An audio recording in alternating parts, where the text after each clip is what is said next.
Design سنا ہے، تو وہ لوگ بڑے شوق سے جو ہے نا وہ دیکھنے کے لیے اس کو جو ہے نا وہ وہاں جاتے ہیں۔ اس کے علاوہ پھر ایک ذکر رہ گیا کہ دلہ بھٹی نے بھی اکبر کے خلاف بغاوت کی تھی۔ دلہ بھٹی بڑا مشہور کردار ہے پنجاب کا، ساندل کا بیٹا تھا یہ، ساندل بار جو اس کے نام پر بنی تھی۔ تو دلہ بھٹی نے بھی جو ہے نا وہ 1532 سے لے کر جو ہے نا، یعنی 1332 سے لے کر 1500 تک یہ حکمران رہے تھے، قسم کے جاگیردار رہے تھے۔ تو دلہ بھٹی نے بھی بغاوت کی تھی، اس کی بغاوت کو بھی اس نے جو ہے نا وہ کچلوایا تھا۔ دکن کو اس نے فتح کیا، وہاں کی مہارانی چاند بی بی نے بڑا مقابلہ کیا تھا اس کا۔ اب جو ہے وہ جو 9 رتن تھے ان کا بہت ہی جو ہے نا وہ ایک رول تھا اکبر کے اوپر، مہامنگا اور بیرم خان کے بعد۔ اب وہ 9 رتن کون تھے؟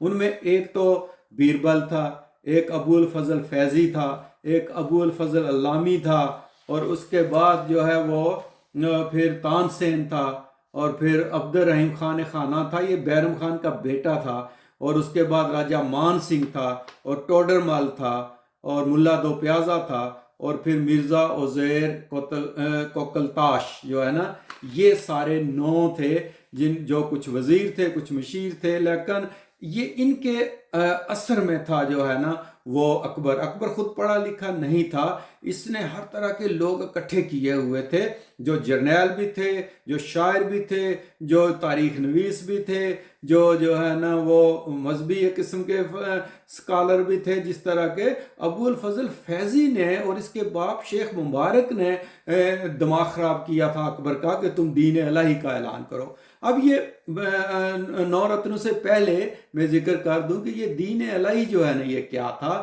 دین الہی اصل میں کیا، اس کے سارے ماننے والے 19 تھے، جس میں سے پہلے تو یہی 9 رتن ہی ہوئے ہوں گے، ان میں سے بھی کچھ نے نہیں کیا تھا۔ تو 19 لوگوں نے اکبر کی زندگی میں اس کو قبول کیا، اور یہ کوئی اصل میں مذہب نہیں تھا۔ اکبر ویسے ہی وہ ایک ہم آہنگی پیدا کرنا چاہتا تھا، میرا نہیں خیال کہ اس نے مذہب ایجاد کیا تھا۔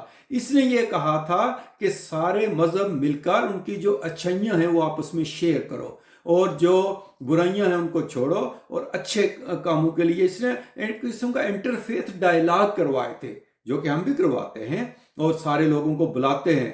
اکبر نے بھی ہندوؤں کو، سکھوں کو، جینز کو، زرتشت کو، عیسائیوں کو اور ملحدوں کو، سب کو بلایا، اور مسلمان تو تھے ہی، تو وہ سب کو بلا کر اس نے ایک عمارت تعمیر کروائی تھی لاہور میں، جس میں یہ ڈائلاگ کرواتا تھا اس طرح کے کہ اس نے پادریوں کو بھی بلایا جو ہے نا وہ ساؤتھ انڈیا سے کہ آپ اپنے پادری بھیجو، اور سب کی باتیں سنتا تھا۔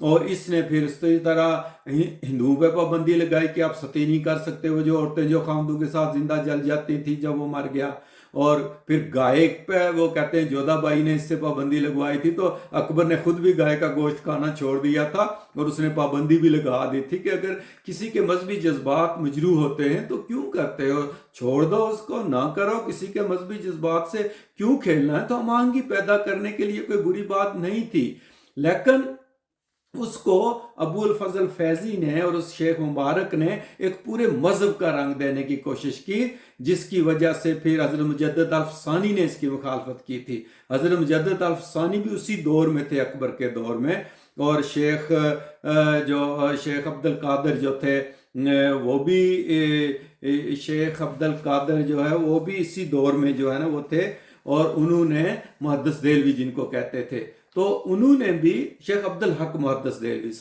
شیخ عبد الحق محدث دہلوی وہ بھی اسی دور میں تھے۔ تو ایسے بزرگوں نے، حضرت مجدد الف ثانی جیسے لوگوں نے مخالفت کی اس کی، جس کی وجہ سے پھر اکبر کو بڑی ندامت بھی ہوئی، اور پھر اس نے شاید کچھ کہتے ہیں توبہ کر لی تھی یا نہیں تھی کی، لیکن یہ کوئی مذہب پھیلا نہیں تھا۔ ہم یہ نہیں کہہ سکتے کہ واقعی اس نے کوئی مذہب اختیار کر لیا تھا۔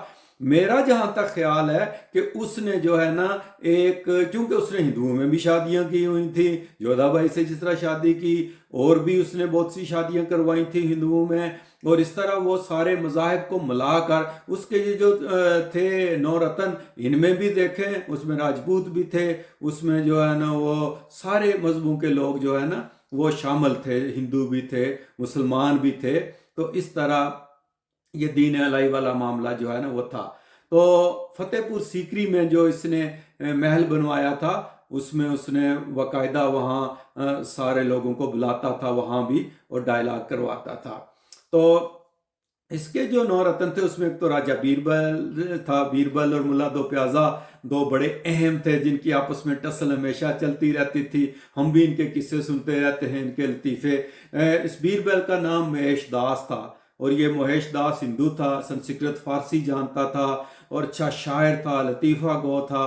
اور 1556 میں اس نے اکبر کا دربار، اکبر نے اس کو بلا لیا تھا، اور دین الہی کہتے ہیں قبول کرنے والا یہ پہلا بندہ تھا، اور شاید آخری بھی ہوا ہو۔ تو یوسف زیوں کے خلاف جب لڑائی ہوئی تو اس کو فوج کی کمان دے کر بھی بھیجا گیا تھا۔ تو کہتے ہیں جب یہ مرا تو اکبر نے 2 دن سوگ میں کھانا نہیں کھایا تھا۔ اس کے بعد جو دوسرا تھا وہ شیخ ابو الفضل فیضی تھا، جو شیخ مبارک کا بیٹا تھا۔ یہ آگرہ میں پیدا ہوا، بڑے پڑھے لکھے انسان تھے، شاعر تھے، ادیب تھے۔ اسے ملکۃ الشعراء کا خطاب دیا گیا، کئی شہزادوں کے استاد تھے، اتالیق تھے۔ تو انہوں نے اکبر کو پھر دین الہی کا وہ جو ہے نا آئیڈیا دیا تھا، اور یہ 1575 میں دربار میں شامل ہوئے۔ تو یہ سپہ سالار بھی تھے، بہت سی کتابیں لکھی، اکبر نامہ لکھا، اور دمہ کے باعث یہ فوت ہوئے تھے 1595 میں۔ لیکن کہتے ہیں کہ اصل میں شہزادہ سلیم نے ان کو قتل کیا تھا، دمہ کے باعث، کچھ کہتے ہیں جی دمہ کے باعث ہو گئے تھے۔ اس کو یہ خلاف تھا شہزادہ سلیم کے۔ تو پھر شہزادہ سلیم نے جب بغاوت کی تو اکبر نے ان کو بھیجا کہ جاؤ جا کر مناؤ سلیم کو، اور شہزادہ سلیم نے اس کو قتل کروا دیا۔ تو یہ خلاف تھے جہانگیر کی تاج پوشی کے۔ اور اس کے بھائی تھے دوسرے، جو تیسرے 9 رتنوں میں سے تیسرے نمبر پہ آئے، وہ ابو الفضل علامی تھے۔ تو یہ ابو الفضل فیضی کے چھوٹے بھائی تھے، صدر الصدور کے عہدے پر فائز رہے، اور یہ جو ہے نا بڑے فلاسفر قسم کے لوگ تھے۔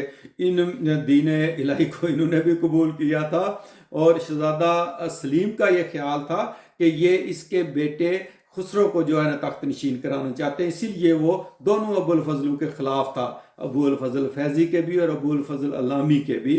اور پھر کہتے ہیں کہ اس کو قتل، کچھ کہتے ہیں کہ ابو الفضل علامی کو قتل کروایا تھا اور ابو الفضل فیضی دمہ سے مرا تھا۔ لیکن بہرحال یہ مختلف قسم کی جو ہے نا یہ روایات جو ہے نا یہ موجود ہیں، اب پتہ نہیں کہ اصل میں کیا تھا۔ پھر ایک تھا تان سین چوتھے نمبر پہ، یہ رمتانو پانڈے نام تھا اس کا، اور یہ سنگیت کا بادشاہ تھا، موسیقار تھا، اور یہ گوالیار کے ایک پجاری کے گھر میں پیدا ہوا تھا، اور یہ مسلمان ہو گیا تھا بعد میں۔ تو اس نے کہتے ہیں کہ وہ دین الہی بھی اختیار نہیں کیا تھا۔ تو یہ جو فتح پور سیکری کا محل تھا اس میں بیٹھ کر جو ہے نا وہ آگے تالاب تھا، ایک تالاب کے کونے پہ اس کی جگہ بنائی ہوئی تھی، درمیان میں اکبر بیٹھتا تھا جو ہے نا، ایک چبوترا بنایا ہوا تھا، تو راستے تھے تالاب کے اندر، تو وہاں وہ اپنی رانیوں کے ساتھ بیٹھ کے جودھا بائی وغیرہ کے ساتھ تو اس کے راگ سنتا تھا۔ تو یہ کہتے ہیں کہ جب تان سین راگ ملہار گاتا تھا تو بارش ہونا شروع ہو جاتی تھی، اور یہ جب دیپک راگ گاتا تھا تو وہاں کے جو چراغ تھے ان میں آگ لگ جاتی تھی۔ واللہ عالم پتہ نہیں صحیح تھا کہ نہیں تھا، لیکن بہرحال یہ مشہور ہے، اور وہ بڑا محظوظ ہوتا تھا اس سے جو ہے نا وہ اکبر۔ اور جب یہ فوت ہوا 1586 میں تو دہلی میں فوت ہوا تھا، مگر اس کو گوالیار میں جا کر جو ہے نا دفن کیا گیا تھا۔ اب پانچواں جو 9 رتنوں میں سے تھا وہ عبد الرحیم خان خانہ تھا۔ یہ اصل میں بیرم خان کا بیٹا تھا، اس کو بیٹا بنا لیا ہوا تھا جو ہے نا وہ اکبر نے، ساری اس کی پرورش اس نے کی تھی، بلکہ اس کی ماں جو تھی اور بیرم کی بیوی سلیمہ خاتون، اس کے ساتھ شادی بھی کر لی ہوئی تھی اکبر نے۔ تو اس طرح یہ بھی جو ہے نا بڑا مشہور تھا اور بڑا اچھا پڑھا لکھا انسان تھا۔ تو یہ بھی جو ہے نا 9 رتنوں میں سے تھا، بہت سی زبانیں جانتا تھا، اور یہ بعد میں جہانگیر کے دور میں فوت ہوا تھا۔ پھر جو 6ویں نمبر پہ راجہ مان سنگھ تھا، یہ جو راجستھان کے جے پور کا امیر تھا اس کا بیٹا، اور کہتے ہیں کہ یہ جودھا بائی کا بھائی بھی تھا۔ تو یہ بہت بہادر تھا، بڑا اثر تھا اس کا مان سنگھ پر، بڑا وفادار رہا آخر تک، حالانکہ یہ ہندو تھا مگر یہ وفادار بہت رہا جو ہے نا وہ اس کا جو ہے نا وہ اکبر کا، اور اکبر کے بہت قریب تھا، بہادر تھا۔ تو اس کی جو راجہ مان سنگھ جو ہے نا یہ اس کی بہن جو تھی وہ تھی اس کی اکبر کی جو جودھا بائی کا کہتے ہیں کہ بیٹا تھا، بھائی تھا یہ، اور مریم زمانی اس کو جو ہے نا وہ کہتے تھے۔ تو اسی طرح ایک ملا دو پیازا تھا 7ویں نمبر پہ، تو وہ نام اس کا ابو الحسن تھا۔ یہ طائف، مکہ کے قریب طائف کا رہنے والا تھا۔ وہاں سے یہ بھاگ کر سوتیلی ماں کے ظلموں سے تنگ آ کر ایران آ گیا۔ اس وقت ہمایوں بھی وہاں تھا۔ وہاں سے پھر اس طرح یہ ہندوستان آ گیا، ہمایوں کے ساتھ شاید آیا ہو، اور پھر وہاں کسی مسجد کا امام بھی رہا، اور پھر بڑا لطیفہ گو، بڑا ہی حاضر جواب اور بڑا ہی بزلہ سنج قسم کا انسان تھا۔ تو پھر آخر یہ اکبر کے دربار میں آ گیا۔ تو اس کا ملا دو پیازا نام تب پڑا کہ کسی دعوت میں کہتے ہیں کہ ابو الفضل نے دعوت کی تھی، تو اس میں ایک ڈش بڑی مشہور تھی جس کو دو پیازا پلاؤ کہتے تھے۔ تو اس نے پوچھا کہ یہ ڈش کون سی ہے، تو انہوں نے کہا کہ یہ دو پیازا۔ اس نے کہا کہ آئندہ میں کسی بھی دعوت میں شامل نہیں ہوں گا جس میں دو پیازا نہیں ہوگا، وہ ڈش نہیں ہوگی۔ تو وہ پھر اکبر نے اس کا مشہور کر دیا کہ یہ ملا دو پیازا ہے۔ تو وہ اس وجہ سے وہ پھر ملا دو پیازا مشہور ہو گیا، اور اس کے اور بیربل کے بڑے جو ہے نا وہ آپس میں چلتی رہتی تھی چپکلش جو ہے نا، وہ بڑی نوک جھونک ان کی، وہ ان سے اکبر بھی بڑا ہوتا تھا محظوظ۔ تو جو 8واں نورتنوں میں سے تھا وہ تھا ٹوڈرمل۔ تو یہ اتر پردیش کے شہر میں اتر پردیش میں پیدا ہوا، وزیر باتدبیر بھی تھا، وزیر مال بھی تھا۔ اس وقت اس نے مالیہ کے اور وہ سارے جو ہے نا وہ نظام رائج کیا۔ اس نے وہ جو زمین فصل دینے والی تھی اس کو پولی زمین کہتے تھے، جو 3-4 سال سے فصل نہ دیتی اس کو بنجر۔ یہ ساری ٹرمیں اس نے استعمال کی تھی۔ پٹوار سسٹم جاری کروایا تھا اس نے۔ تو یہ بڑا قریب اور بڑا ہی سمجھدار قسم کا بندہ تھا ٹوڈرمل جو ہے نا۔ تو یہ 1599 میں لاہور میں فوت ہوا۔ پھر جو 9واں رتن تھا وہ تھا مرزا عزیر کوکل تاش۔ یہ اکبر کے رضائی بھائی بھی تھا، خان اعظم کا خطاب اسے دیا تھا۔ بڑا سخی قسم کا انسان تھا، عربی فارسی جانتا تھا۔ تو یہ اکبر کے 9 رتن تھے۔ میرا خیال ہے فلم بہت لمبی ہو گئی ہے، تو ابھی آگے باقی قصہ ایک قسط میں اور چلے گا۔